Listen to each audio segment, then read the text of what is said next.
Добре дошли в нашата образователна поредица Information Matters. Защо правим това?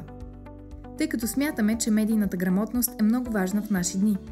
Медиите през последните няколко години се промениха бързо. Здравей отново!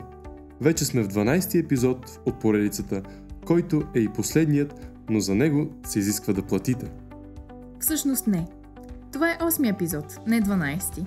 Не е последен и със сигурност не е нужно да плащате. Това, което току-що направихме, беше форма на дезинформация. Сигурни сме, че преживяването не ви е било приятно.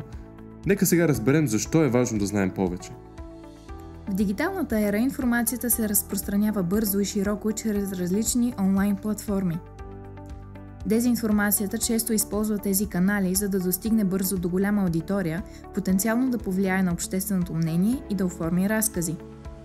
Ако не сме наясно как изглежда дезинформацията и какви вреди може да причини, ще бъде лесно за другите да ни манипулират или лъжат, особено в медийната сфера. Оказва се, че тя има много лица. Дезинформация, мисинформация, манипулация, пропаганда.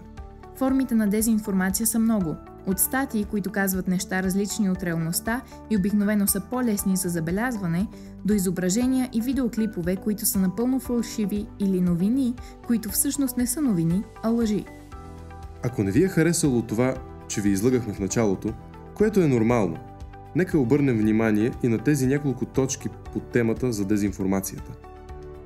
Тя се пресича с много аспекти на съвременния живот, вариращи от политическата стабилност и общественото здраве до индивидуалното вземане на решения. Справянето с дезинформацията изисква широко обхватен подход, включващ медийна грамотност, технологични решения и съвместни усилия между правителства, технологични компании и гражданско общество. И за това всички сме тук.